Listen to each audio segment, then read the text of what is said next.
Dan lokasi rawa yang cukup terpencil nggak di pinggir jalan, menunjukkan pelakunya itu kemungkinan besar merupakan warga sekitar. Hai semuanya, terima kasih telah mengklik video ini dan selamat datang kembali. Untuk kalian yang baru di channel ini, kenalin nama aku Nadia Ayu. Bagaimana kabar kalian? Semoga baik-baik saja ya. Di video kali ini aku akan membahas tentang sebuah kasus kriminal yang belum terpecahkan dan merupakan salah satu kasus paling populer terutama saat masa Perang Dingin di Finlandia. Kasus ini pun mencuri banyak perhatian publik terutama media karena salah satu terduga pelaku diduga merupakan agen mata-mata Rusia atau KGB. Bagaimanakah kisah selengkapnya? Mari langsung kita simak cerita berikut ini.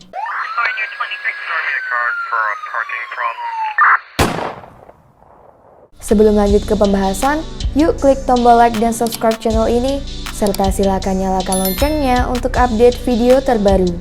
Memasuki tahun 1950-an, seperti negara Eropa dan negara Nordik yang lain, Finlandia masih belum pulih dari peristiwa Perang Dunia Kedua. Kehidupan masyarakat jadi lebih menantang dari sebelumnya. Namun pada tahun 1953, negara tersebut mulai bangkit, terbukti dengan dibentuknya Nordic Council atau Dewan Nordik yang membuat adanya kebebasan bergerak serta manfaat lain dan memungkinkan pertumbuhan ekonomi Finlandia meroket. Ditambah rasa ketakutan terhadap Uni Soviet perlahan mulai memudar karena negara itu berhasil bergabung kembali dengan PBB dan menjadi negara yang condong dengan blok barat, tapi bukan anggota NATO ya. Namun, atas semua progres modernisasi yang tengah terjadi, Finlandia kala itu juga masih merupakan negara dengan banyak pedesaan tradisional serta memegang teguh kepercayaan nenek moyang dari generasi ke generasi. Jadi untuk masyarakat pedesaannya tuh masih belum banyak berubah, masih lebih maju di daerah kotanya. Pembicaraan tentang perjanjian internasional, perang dingin, atau bahkan musik rock and roll yang mulai booming pada tahun 1950-an sangat jarang dibahas di sana. Salah satu gadis desa yang masih lugu dan polos adalah Kiliki Sari, remaja berusia 17 tahun yang tinggal di desa terpencil bernama Moiki di Finlandia. Dia merupakan gadis sederhana yang sangat religius. Hari Minggu, tanggal 17 Mei 1953, Sari rencananya akan pergi beribadah ke gereja, kemudian melanjutkan perjalanan ke kota Isojoki di Merikarvia, di mana dia di sana akan menghadiri acara pemuda gereja. Sari sangat senang bisa menghadiri acara itu, karena di sana dia bisa bertemu dengan banyak teman. Namun dia mengatakan pada orang tuanya, ada satu hal yang tidak disukai Sari, yaitu selama di perjalanan, lebih tepatnya di jalan antara Isojoki ke Moiki, karena tempatnya yang terpencil berada di area hutan yang sepi, dan juga karena jalannya ini ditutupin oleh pepohonan, otomatis lebih rimbun gitu ya meskipun siang hari, serta akan terasa menakutkan jika malam tiba. Suatu ketika, Sari pergi melewati jalan itu sendirian dengan sepedanya. Selama di perjalanan, dia mengalami peristiwa menegangkan di mana sang remaja merasa ada seseorang telah mengamatinya selama di perjalanan.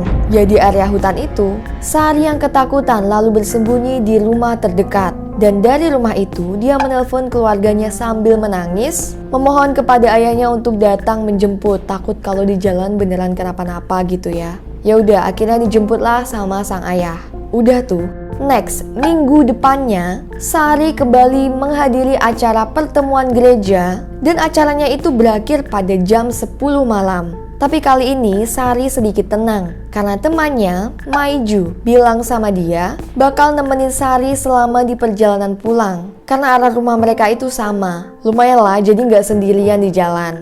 Namun sayangnya, keduanya harus berpisah di tengah perjalanan, kira-kira masih berjarak 4,8 km dari rumah Sari. Karena Maiju mengambil jalan yang berbeda dengan Sari. Jadi ya udah, dengan menahan rasa takut, Sari mengucapkan salam perpisahan dan kembali melanjutkan perjalanan. Sebenarnya, Sari bukanlah tipe gadis penakut. Namun kejadian yang telah dia alami beberapa waktu sebelumnya, yang dia ngerasa ada seseorang telah mengintainya, itulah yang bikin Sari jadi was-was.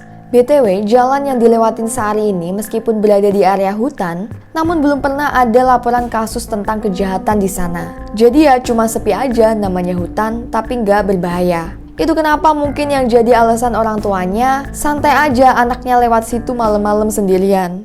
Naasnya, kekhawatiran Sari kali ini menjadi nyata. Pada malam itu hingga keesokan harinya, dia belum juga sampai di rumah. Orang tua Sari tidak langsung panik karena mereka mengira anaknya menginap di rumah temannya, yaitu si Maiju. Karena kadang Sari ini menginap di rumah teman tanpa izin dulu sama orang tuanya. Jadi ya udah ditungguin aja anaknya sampai pulang sambil mencoba tetap tenang. Namun pada hari Selasa, keluarganya menerima sebuah telepon dari kantor paroki tempat kerja putrinya dan bertanya kenapa Sari ini tidak masuk kerja selama 2 hari. Barulah orang tuanya panik dan segera menghubungi polisi. Seperti umumnya daerah pedesaan, desa tersebut juga erat kaitannya dengan masyarakatnya yang suka menggosip. Jadi gampang banget berita itu tersebar dari mulut ke mulut. Tak terkecuali tentang kabar hilangnya anak remaja setempat yang juga langsung tersebar ke desa-desa sekitar. Hal ini pun sepertinya mempermudah jalannya investigasi, karena beberapa orang yang mengaku sebagai saksi juga dengan mudah ditemukan. Salah satu saksi yang diketahui yaitu pemuda setempat bernama Tie Jaska yang mengatakan bahwa dia bertemu dengan Sari pada hari Minggu malam sekitar pukul 10.40. Dia bersimpangan dengan Sari yang tengah menaiki sepeda. Berarti ini pas Sari pulang dari acara ibadahnya ya. Sementara saksi mata lain mengungkapkan bahwa dia melihat sebuah mobil berwarna krem di jalan dan berkata bahwa dari kaca mobil itu dia melihat ada sebuah sepeda di dalam mobil. Ada lagi saksi lain yaitu 2 pria yang memberikan keterangan kepada polisi bahwa mereka melihat sesuatu yang aneh di jalan. Pada hari Minggu malam tak jauh dari tempat Jaska bersaksi papasan sama Sari. Mereka mengatakan bahwa ada jejak kaki serta jejak ban mobil di atas jalan yang berlumpur dengan pecahan kaca di sekitarnya. Gak jelas sih ini, tapi pecahan kacanya itu kaca apa? 2 bulan telah berlalu dan Sari belum juga ditemukan. Sampai akhirnya suatu hari ada 2 warga sekitar yang sedang memetik buah musim panas ketika mereka melihat sebuah setang sepeda mencuat dari permukaan rawa tak jauh dari lokasi mereka memetik buah. Rawa itu berjarak ratusan meter dari lokasi di mana Sari terakhir kali dilihat. Yaudah, setelah mereka lapor tuh ke polisi, diselidikilah sepeda itu. Dan abis dikonfirmasi sama orang tua Sari, memang benar sepeda itu adalah milik anaknya. Terlepas dari harapan terbaik dari kasus hilangnya Sari oleh keluarganya, penduduk desa setempat, serta pihak kepolisian, dengan penemuan sepedanya yang tenggelam di rawa, satu hal yang pasti, polisi tahu mereka sedang berurusan dengan kasus kejahatan. Jadi kemungkinan si Sari ini diculik dan bukan karena kabur sangat besar. Siapapun orang yang mencoba menenggelamkan sepeda itu ke rawa nampaknya cukup cerdas. Jadi sebelum menenggelamkannya, sang pelaku mengempeskan kedua ban terlebih dahulu dan membelokkan stangnya jadi biar sepedanya itu dengan mudah tenggelam. Menariknya lagi, rawa tersebut sebelumnya pernah ditelusuri dengan menggunakan alat pendeteksi logam pada bulan Mei di minggu-minggu awal Sari hilang. Namun saat itu tidak ditemukan bukti apapun. Kondisi kulit sadel yang masih dalam keadaan baik saat ditemukan mengindikasikan sepeda tersebut dibuang di situ belum lama. Dan lokasi rawa yang cukup terpencil nggak di pinggir jalan menunjukkan pelakunya itu kemungkinan besar merupakan warga sekitar yang intinya nggak asing dengan daerah situ. Namun meski investigasi menyeluruh telah dilakukan lagi, tidak ada bukti baru yang terungkap. Hingga pada bulan Oktober, lebih dari 5 bulan semenjak sang remaja hilang, dengan musim dingin yang sudah di depan mata, penemuan baru sekaligus kemungkinan terburuk yang menjadi nyata terkonfirmasi. Dengan area yang tak lama akan diselimuti salju tebal, kepolisian dibantu warga sekitar melakukan pencarian ke tempat-tempat yang belum pernah diselidiki sebelumnya untuk memastikan tidak ada satu wilayah pun yang terlewatkan selama pencarian. Kepolisian sekali lagi menyusuri rawa pada 10 Oktober. Bisa dibilang ini ketiga kalinya mereka melakukan penelusuran di rawa, namun kali ini para pencari menemukan salah satu sepatu yang diidentifikasi merupakan sepatu milik Saari di dalam rawa. Dalam sepatu itu ditemukan selembar kain seperti syal dan ditemukan juga sebuah kaos kaki pria yang diikat dengan tali. Di kain itu terdapat bekas gigitan dan sepertinya syal itu digunakan untuk menutup mulut korban, di mana Saari berusaha keras untuk melepaskannya agar bisa berteriak meminta bantuan. Sepatu satunya pun ditemukan tak jauh dari lokasi sepatu sebelumnya. Dan sekali lagi, sepasang sepatu tersebut diklaim belum ada di rawa pada bulan Mei. Pihak kepolisian yang masih dibantu masyarakat kemudian melanjutkan pencarian keesokan harinya. Dan secara nggak langsung, semua orang seakan sudah tahu jika mereka ini sedang mencari korban yang sudah tidak bernyawa. Karena kemungkinan Saari masih hidup dengan segala bukti yang ditemukan cukup kecil. Tiba-tiba salah satu relawan melihat sebuah ranting kayu mencurigakan mencuat dari rawa. Dia kemudian meminta bantuan relawan lain untuk menarik ranting tersebut. Dan setelah ditelusuri, ranting itu mempunyai ujung yang runcing menyerupai pasak dan berbau sangat busuk yang jelas bukan bau air rawa. Langsung gas sebagian rawa sekitaran pasak ditelusuri. Selanjutnya, diketahui pasak tersebut ternyata digunakan untuk menandai tempat sang pelaku membuang tubuh Kiliki Saari. Kepolisian mulai mengamankan TKP tempat tubuh Saari ditemukan. Mereka mengalami banyak kesulitan untuk bisa mengeluarkan korban dari dalam rawa. Karena namanya rawa kan, udah pasti airnya ini banyak lumpur dan gak jernih. Mayat Saari telah dikubur kurang lebih setengah meter di dasar rawa, dengan beberapa sisi kuburan ditandai dengan pasak-pasak. Kepolisian juga menemukan bukti baru, bahwa sang penggali atau tersangka kemungkinan besar bertangan kidal. Gak paham sih aku gimana mereka bisa tahu. Saat ditemukan, tubuh Saari sudah mulai membusuk. Dengan anggota tubuh bagian atas hingga kepala ditutupi dengan jaketnya, sementara untuk tubuh bagian bawah hingga kaki dalam keadaan tidak berbusana. Mengetahui keadaan korban yang seperti itu, diduga saat dikubur di rawa, Saari telah meninggal. Dugaan pasti kematiannya belum diketahui, namun terdapat luka parah di area wajah, kepala, dengan tulang hidung dan tulang pipi yang patah, diduga akibat pukulan benda tumpul berat seperti batu. Polisi juga mengungkapkan bahwa salah satu pasak yang digunakan untuk menandai kuburan menembus bagian tubuh korban, dan diduga sang pembunuh memang sengaja membuat tubuhnya mudah ditemukan, terbukti dengan keadaan kuburan yang diberi pasak di sekitarnya. Meskipun begitu, jika dilihat dari cara dia menenggelamkan sepeda yang bannya dikempeskan terlebih dahulu, sepertinya cukup kontradiktif jika dia sengaja menandai kuburan agar bertujuan untuk mudah ditemukan. Investigator menyimpulkan bahwa dengan fakta wajah Saari yang dalam keadaan tertutupi jaket mengindikasikan bahwa sang pembunuh mempunyai koneksi dengannya, bisa dibilang saling mengenal atau seperti menyesali tindakan jahatnya, sehingga membuatnya tidak mampu untuk melihat wajah korban, jadi ditutupi.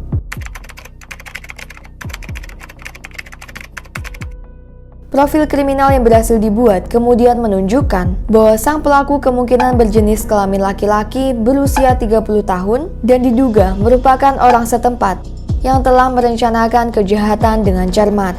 Namun yang masih menjadi pertanyaan, polisi masih belum mengetahui apakah korban ini memang sudah diincar oleh pelaku sebelumnya atau Saari merupakan korban yang acak. Kemampuannya seperti cara menyembunyikan tubuh dan dengan berbagai bukti yang ada, mengindikasikan bahwa pembunuhan tersebut diduga bukanlah pembunuhan pertama yang tersangka lakukan. Jadi kayak pembunuhan berantai gitu jatuhnya.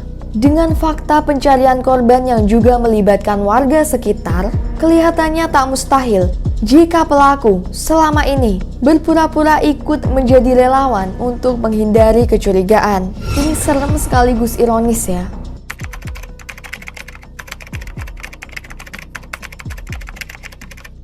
Terduga tersangka yang paling menonjol adalah sang pendeta paroki gereja tempat Saari beribadah bernama Kauko Kanervo. Pendeta Kanervo diketahui telah pindah ke paroki baru selang beberapa minggu sebelum tragedi hilangnya Saari.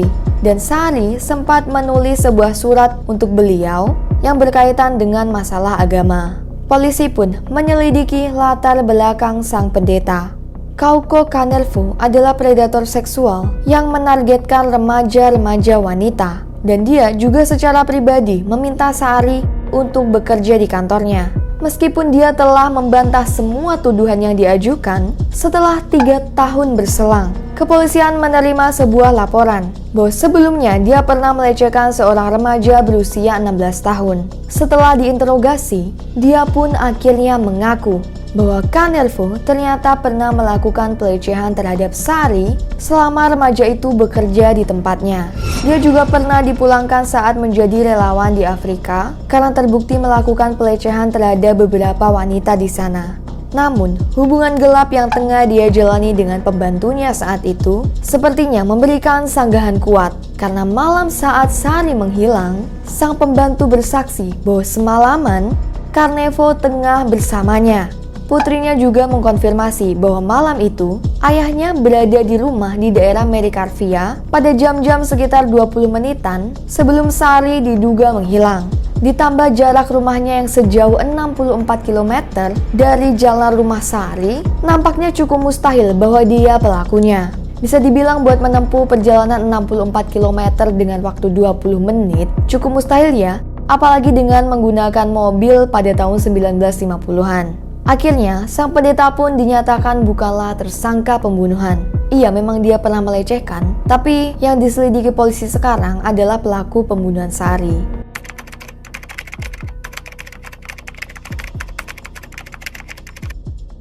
Selanjutnya, terduga pelaku lain yaitu pria parubaya bernama Vittorio Lemusvita. Vittorio dianggap merupakan pria yang cukup berbahaya karena pernah dinyatakan bersalah melakukan pelecehan pada tahun 1940-an dan didiagnosis mengalami gangguan jiwa. Vittorio tinggal kurang lebih 1,6 km dari TKP dan diketahui sedang bekerja dengan kakak iparnya sebagai penggali parit di lokasi kurang lebih 50 meter dari rawa, tempat di mana tubuh Sari dikubur. Polisi menduga sebuah sekop yang ditemukan di tempat terduga pelaku merupakan sekop untuk menggali kuburan korban. Vittorio merupakan pecandu alkohol dan diduga mendapat bantuan dari kakak iparnya untuk melakukan tindakan kejahatan kepada Sari. Namun ibu Vittorio memberikan alibi bahwa saat malam kejadian, sekitar pukul 7, putranya telah tidur dan dalam keadaan mabuk berat. Jadi gimana bisa dia berkeliaran di luar rumah?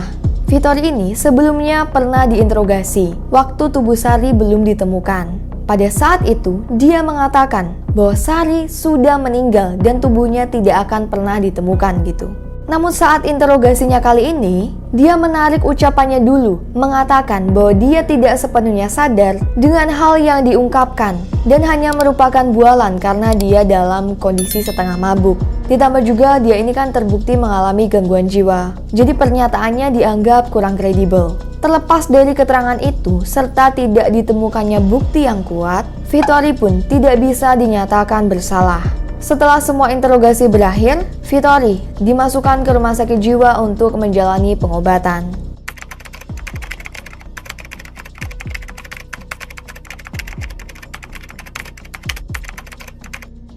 Terduga tersangka berikutnya adalah Hans Assmann, yaitu seorang pria yang diduga merupakan mata-mata Badan Intelijen Rusia dan namanya sangat terkenal di Finlandia. Hans sebelumnya merupakan warga negara Jerman yang kemudian beremigrasi ke Finlandia saat Perang Dunia Kedua usai.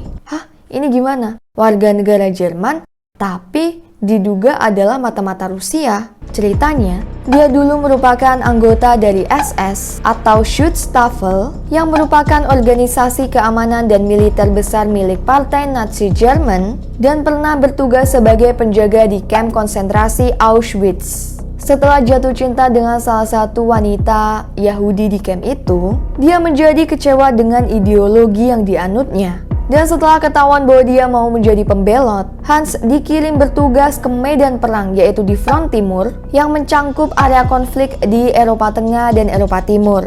Di mana di medan perang tersebut dia ditangkap oleh pasukan Uni Soviet dan dirinya berhasil diubah menjadi mata-mata Soviet yaitu KGB. Ini lumayan keren ya, kayak di film-film gitu. Namun, fakta tentang cerita itu masih diperdebatkan Dan banyak yang percaya bahwa Hans ini cuma ngaku-ngaku aja jadi halu gitu. Yang jelas, selama tinggal di Finlandia, dia pernah dikaitkan dengan beberapa kasus pembunuhan terkenal di sana, termasuk pembunuhan yang dilakukannya di Camp Tulilahti dengan korban 2 wanita muda dan pembunuhan lain di Danau Bodom terhadap 2 gadis dan seorang pria. Pada tahun 1997, saat Hans berusia 74 tahun, dia bertemu dengan seorang mantan polisi yang saat itu merupakan editor majalah kriminal bernama Matti Paloaro untuk menceritakan kisah hidup yang pernah ditutupinya. Hans mengungkapkan bahwa dia memang terlibat kasus kematian Sari. Ceritanya, waktu kejadian, supirnya tidak sengaja menabrak Sari di jalan. Dan karena seperti klaimnya dia adalah agen dari KGB, Hans takut jika penyamarannya waktu itu akan terungkap kalau sampai insiden tabrakan itu diketahui polisi. Akhirnya ya dia berusaha untuk menghilangkan berbagai barang bukti. Mantan istri Hans Assmann melaporkan bahwa dia tengah berada dekat daerah Isojoki pada jam-jam Sari menghilang. Dan kebetulan Hans ini mempunyai mobil berwarna krem seperti yang pernah ditemukan saksi mata di pinggir jalan. Sang mantan istri juga menambahkan bahwa terdapat penyok di bagian depan mobil setelah malam kejadian. Dan salah satu kaos kaki Hans juga hilang. Balik lagi ke pengakuan Hans. Sepatu dan kaos kakinya malam itu basah, jadi dicopot. Dan menurut pengakuannya juga, beberapa hari setelah kejadian penabrakan Sari, dia dan supirnya lalu menguburkan korban. Fakta tambahan, Hans ini ternyata kidal. Cocok banget deh ini keterangannya sama bukti-bukti yang sudah ditemukan polisi. Tapi seluruh perkataan Hans tidak serta-merta bisa dipercayai. Ditambah banyak hal yang dikatakan oleh pria itu ternyata adalah bualan semata, seperti fakta bahwa dia merupakan anggota KGB ataupun SS yang masih dipertanyakan kebenarannya. Sama halnya, keterangan dari sang mantan istri juga menjadi diragukan atas fakta bahwa sang istri ini telah mendapatkan kekerasan fisik dari Hans selama bertahun-tahun. Jadi si istri ini dianggap bisa aja ngasih pernyataan palsu biar sang mantan suami bisa dipenjara. Dan juga terdapat sebuah laporan yang diterima polisi bahwa pada malam kejadian saat Sari menghilang, Hans terbukti tengah berada di Swedia. Pada akhirnya, belum ada siapapun yang dinyatakan sebagai tersangka. Total selama investigasi, polisi telah mewawancarai 5.000 orang dan menyelidiki 400 jalur penelusuran yang berbeda, serta semuanya tak membuahkan hasil yang memuaskan. Kasus ini pun menjadi kasus kriminal belum terpecahkan yang terkenal di sejarah kasus kriminal Finlandia. Apakah Kiliki Sari merupakan korban tabrakan yang tak disengaja atau korban dari seorang pembunuh berantai?